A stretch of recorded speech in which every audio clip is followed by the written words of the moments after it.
자, 시청자 여러분 안녕하십니까. 7월 15일자 월스트리트뷰 지금부터 시작하도록 하겠습니다. 자, 라이브를 하다가 오늘은 녹화로 찾아왔는데요. 지금 인터넷 상태도 좀 그렇고 제가 일이 있어가지고 오늘은 녹화로 진행한다는 점 미리 양해 말씀드리도록 하겠습니다. 자, 시작해 보도록 하겠습니다. 자, 한국은 이제 금요일 밤이 되고 있고요. 이제 미국은 금요일 아침 7시를 넘어가고 있죠. 시간이 이제 뭐 이번 주도 바쁘게 지났습니다. 이번 주 주초부터 해서 좋지 않았고요. 소비자 물가지수까지 나쁘게 나오면서 시장의 좀 걱정, 우려가 커지고 있습니다. 오늘은 녹화 방송인 관계로 시황 내용보다도 조금 거시적인 전망 그리고 앞으로 다가올 실적과 관련된 이야기 중심으로 한번 풀어보도록 하겠습니다. 자, 에너지 인플레이션, 수요일날 발표된 인플레이션 지수 때문에 다들 지금 걱정이 많으신데요. 자, 데이터는 안 좋게 나왔는데 바이든 대통령은 숫자가 조금 안 맞다라는 이야기를 통해서 마치 조금 자기의 책임 아닌 것처럼 이게 그렇게 나온 게 아니야라고 지금 이야기를 했는 것 같은데 좀 어떻게 되는지도 조금 살펴보도록 하겠습니다. 자, 그 전에 먼저 물가들의 인플레이션 숫자들 진짜로 어떻게 변하고 있는지를 한번 살펴봐야겠죠. 지금 원유 가격들과 기름 가격, 유가 가격, 천연가스, 그리고 금값, 은값, 그 다음에 이런 곡물류까지 한번 살펴보도록 하겠습니다. 자, 먼저 WTI입니다. WTI 같은 경우에는 지금 100달러 밑으로 떨어졌습니다. 그래프를 보시면 아시겠지만 전쟁으로 심각했을 때 보시면 이만큼 올라갔어요. 사실 21년도, 20년도에 제로 유가까지 갔었던 마이너스 유가까지 갔던 이 유가가 이렇게 급등할 거라고는 또 예상을 못했을 겁니다. 어쨌든 간에 120달러 훌쩍 넘겼다가 조금 진정세를 보이더니 6월이 넘어서 인플레이션 이슈가 부각되면서 이렇게 다시 120달러 넘어섰습니다.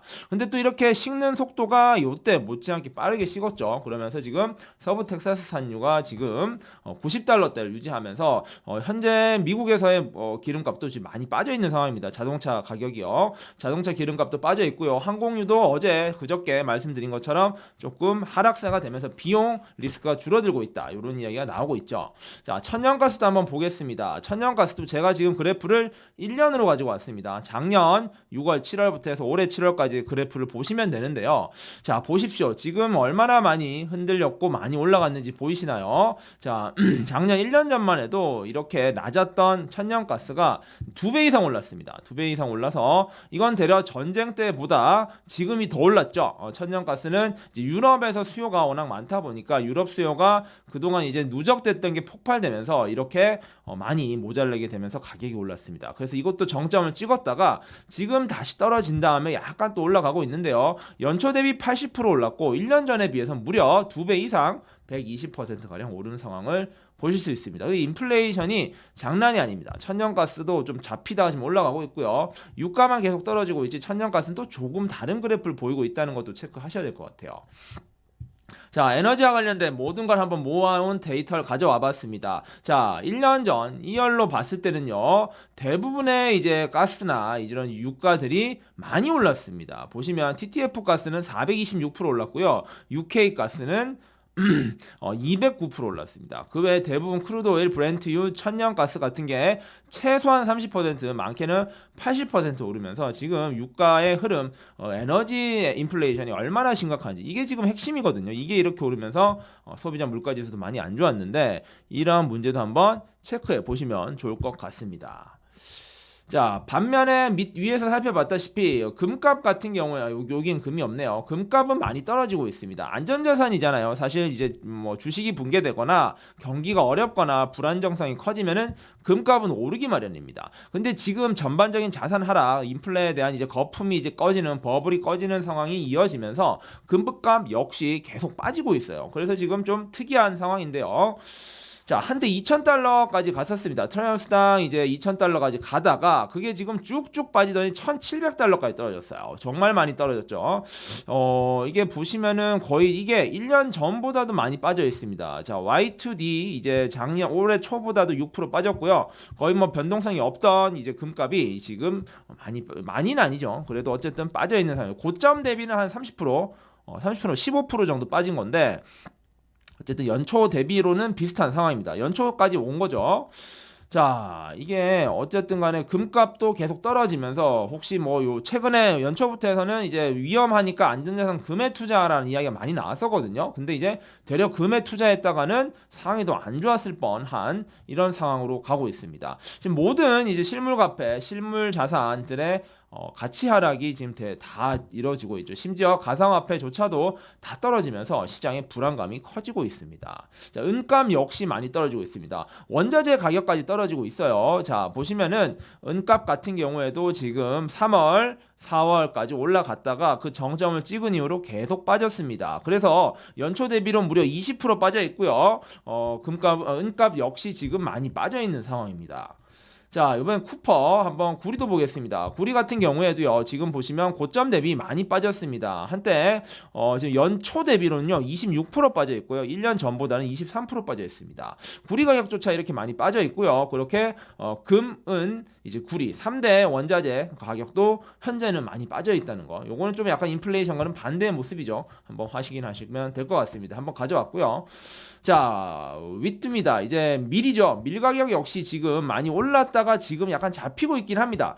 최근 데이터만 보면요, 그 수요일날 발표된 소비자 물가지수가 왜 올랐지? 라는 반문이 드실 수는 있습니다. 근데 최근에 급격히 떨어지고 있는 부분은 반영이 크게 안 된 게 있어요. 그리고 이제 바이든 대통령이 강조하는 부분이 이거죠. 지금 보시면 6월부터 7월까지 요 한 달도 이만큼 빠졌는데 왜 이번 데이터는 6월 데이터라고 하면서 이런 게 반영이 제대로 안 됐냐는 겁니다. 이게 바이든의 이야기고요. 아마 이거는 7월 달에는 반드시 반영이 될 거예요. 그래서 7월 달 물가 지수가 어떻게 되느냐가 굉장히 중요할 것 같습니다. 자, 보시면 밀 가격 같은 경우에도 전쟁 직후 이제 곡창지인 러시아와 우크라이나의 전쟁이 심화되면서 이제 전 세계 곡물 생산, 곡물 공급이 막혀버린 겁니다. 이때 밀 가격이 엄청 올라갔었고요. 조금 떨어졌다가 역시 지금 원유 가격과 비슷하게 올라갔었습니다. 5월 넘어 올라갔다가 지금은 또 많이 안정화되어 있습니다. 하락폭이 거의 유가보다 더 큰 것 같거든요. 근데 이게 지금 반영되지 않았다라는 게 바이든 대통령의 이야기고요. 뭐 실제로도 조금 어느 정도 반영돼야 될 것 같은데 이게 좀 어떻게 되는지 모르겠습니다. 이런 이야기도 있습니다. 이제 원유와 밀 가격, 원자, 식자재 가격이 빠졌다 해도 나머지 물가가 엄청 올랐다는 거예요. 그러니까 마치 이게 빠졌으니까 전체 물가도 당연히 빠질 거라고 생각해야 된다고 생각하지, 아닐 걸, 생각보다 다른 것도 많이 올랐다라는 거죠. 자, 콘입니다. 이제 옥수수 같은 경우에도요, 보시면 두텁게 3월부터 올라가 있다가 최근에 급격히 잡혀가고 있습니다. 보시면 거의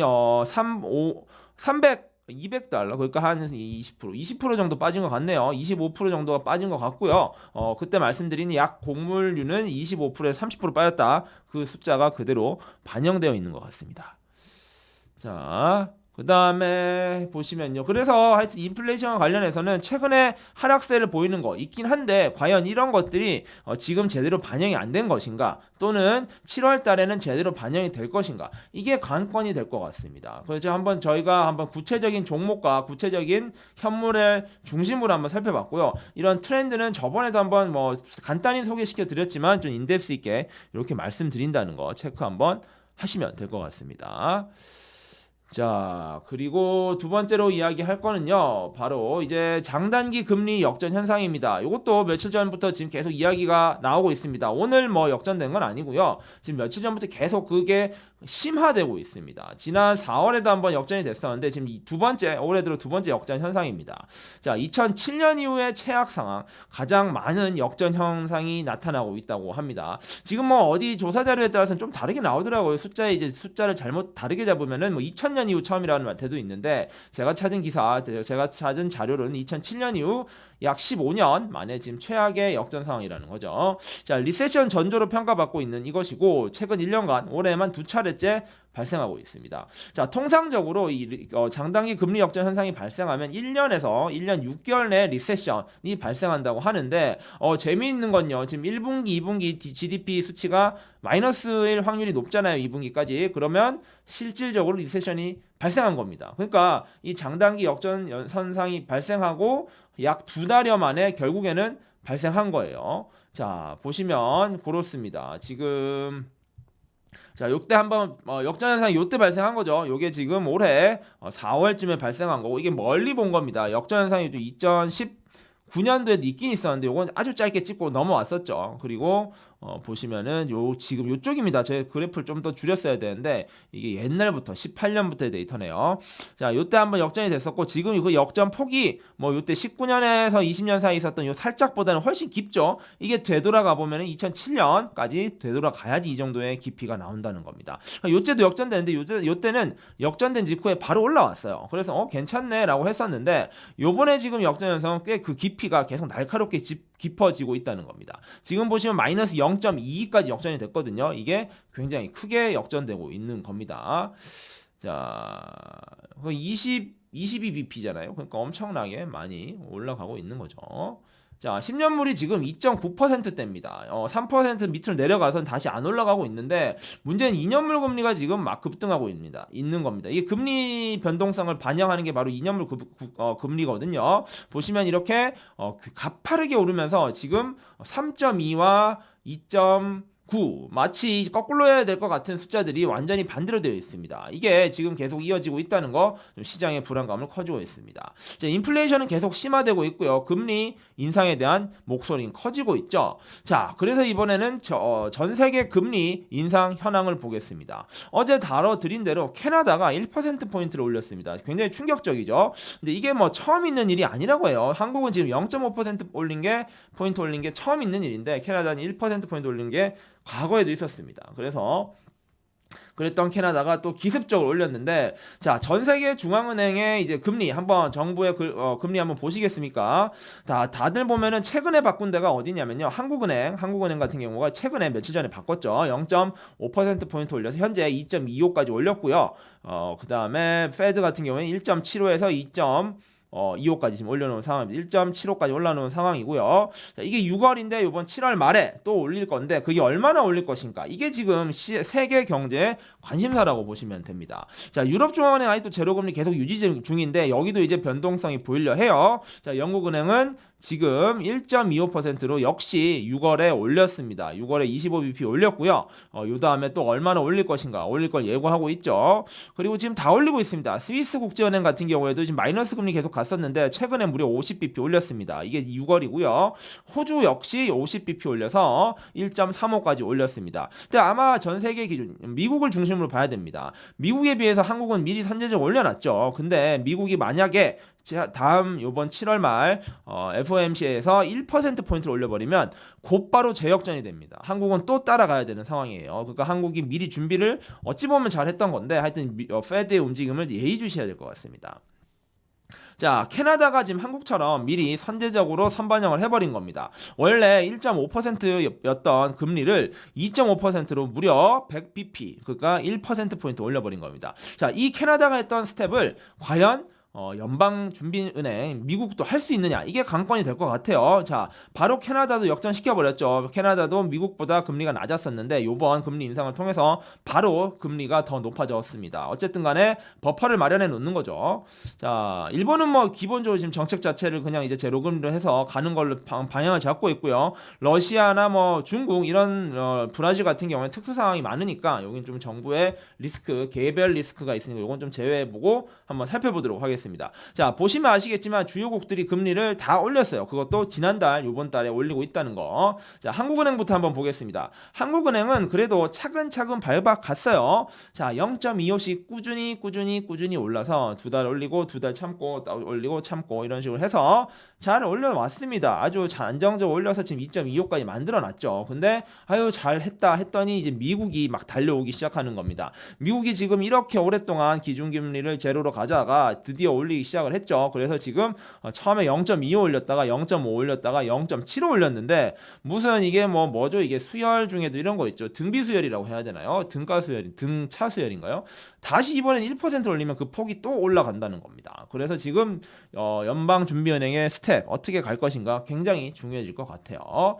자, 유럽중앙은행은 지금 제로금리 유지하고 있는데 어떻게 움직일지 좀 봐야 될 것 같고요. 이제 호주 같은 경우도 지금 보시면 빵빵 올렸습니다. 많이 올렸죠. 올렸죠. 0.75에서 또 0.5bp 50bp 올렸으니까 호주도 계속 금리를 올릴 가능성이 클 것 같습니다. 역시 이슈는 캐나다죠. 캐나다 역시 지금 100bp를 올려버렸습니다. 한 번에 이렇게 올려버려가지고 지금 굉장히 놀랍습니다. 물론 그 이전에도 50bp씩 두 번이나 올렸어요. 그러니까 50bp씩은 또 올렸으니까 또 요번에도 한 75bp 올릴 줄 알았는데 무려 100bp를 올리면서 전 세계 와 짱이다 이런 이야기를 했죠. 그러니까 뭐 이게 작은 나라가 아니잖아요. 캐나다는 나름 선진국이고 한데 이런 나라에서도 이렇게 100bp를 올린다라는 걸 보면 미국도 가능하다라는 겁니다. 자, 미국의 지금 어제 소비자 물가 어저께 물가 지수가 발표된 직후에요. 자, 무려 100bp 올려야 된다는 의견이 설문조사가 확률이 86.9%까지 치솟았습니다. 80%가 넘어버렸죠.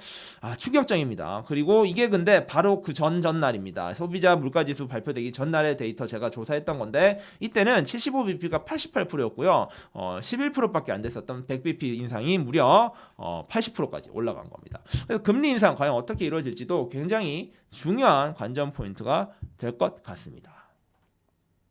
자, 뭐 지금 채팅방이 없다 보니까 굉장히 좀 빠르게 진행하는 것 같아요. 지금 소통을 좀 하면서 하면은 시간도 좀 걸리고 이야기 채팅창도 보고 이야기를 좀 나누다 보면은 시간이 좀 길어지는데 확실히 이렇게 하니까 좀 빨리 진행되는 것 같긴 합니다. 자, 2분기 실적 발표 이제부터 시작을 했습니다. 자, 델타도 했고요. 이번 주 이제 이미 시작을 했고요. 근데 뭐 빅테크나 이런 건 아직도 다다음 주쯤에 몰려 있습니다. 자, 이렇게 이제 정리하는 김에 실적 발표 뭘 좀 봐야 되는지 중심으로 한번 보겠습니다. 자, TSMC도 발표했는데 잘 나왔죠. 나왔었고요. 자, 미국 경제가 어쨌든 간에 지금 거시 경제에 어려움을 많이 겪고 있습니다. 이런 상황에서 결국에 버틸 거, 믿을 거는 실적밖에 없다는 거죠. 실적이 잘 나와줘야 이런 것들이 버텨줄 수 있고 그렇지 못한다면은 시장의 어려움이 커질 수 있다. 이게 시장의 지금 전반적인 예측입니다. 그래서 실적이 어떻게 나오느냐 굉장히 중요할 것 같고 2분기가 또 중요한 이유는요. 이미 많은 기업들이 2분기 실적에 대한 약화를 점쳤었고요. 그게 드디어 나오는 겁니다. 1분기까지는요. 그래도 미국 실적이 괜찮게 나오기 때문에 거시 경제가 어찌 됐든 간에 더 간다였어요. 근데 지금 2분기 실적이 만약에 안 좋게 나오면 이건 진짜로 실물 경제와 이제 거시 경제 그리고 기업 실적이 모두 마이너스 방향으로 간다라는 거 조금 이야기될 것 같습니다. 자, 보겠습니다. 반도체주 실적도 좀 봐야 될 것 같고요. TSMC를 비롯해서 나갈 겁니다. 어떤 기업들이 있나 보겠습니다. 먼저 이제 항상 실적 발표 시작은 금융주에서 시작합니다. JP모건 등 이런 것들 시작하고요. 자, 빅테크 등이 몰린 마지막 주를 봐야 됩니다. 3주차, 4주차를 봐야 됩니다. 자, 먼저 종목 위주로 좀 보겠습니다. 몇몇 기업만 저희가 짚어보고 마무리를 할게요. 자, 먼저 7월 19일 날 넷플릭스의 실적 발표가 있습니다. 항상 넷플릭스가 조금 빨리 하는데요.